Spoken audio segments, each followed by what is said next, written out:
Pamirsa wenten tetiga widangan ring Kute Selatan Badung, luire Balangan, Cengiling, Pecatu. Nenten poleh toya bersih santukan toya saking Perumda air minum Tirta Mangutama ngandek dawek sawetara rahina pungkuran.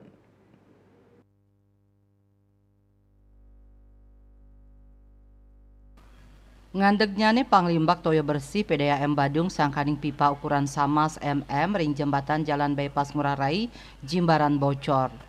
Krame ring paumahan Balangan Wayan Sudiana Mausang akan nerima pekang saking krame rike indik ngandegnya nih kewendanan toyo enucap. Manut Dani sani sapisanan pinaka lurah Tanjung Benoa Pikobat Inucap sampun memargi daweg tanggal 21 Mei sani lintang. Perumda air minum Tirta Mangutama taler sampun ngirim tangki medaging toye. Nanging krame kanton ake sani nenten madue genah nampung toye. Direktur Teknik Perumda air minum Tirta Mangutama Kabupaten Badung, Made Suarse matutang indik ngandeg nyane Panglimbak toye ring widangan Badung Inucap sangkaning wenten pipa sani bocor.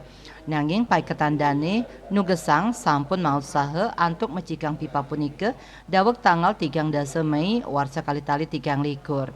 Risampun kabecikang nanging pipa inucap muali bocor. Petugas sani mecikang pipa inucap taler merasa mewah santukan toye pasihe ageng. Duaning asapunike pai ketandane state maut sahe antuk mecikang malih. Karencana yang pacang kemargiang relokasi pipa ring genah sani aman. Parwate Bali Pos nguningai.